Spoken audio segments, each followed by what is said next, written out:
الله أعلم حيث يجعل رسالته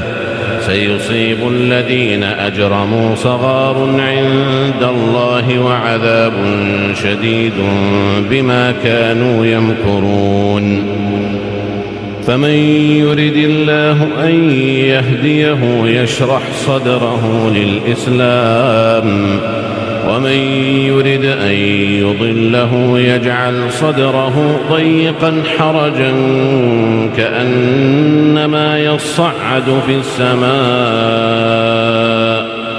كذلك يجعل الله الرجس على الذين لا يؤمنون وهذا صراط ربك مستقيما قد فصلنا الآيات لقوم يذكرون لهم دار السلام عند ربهم وهو وليهم بما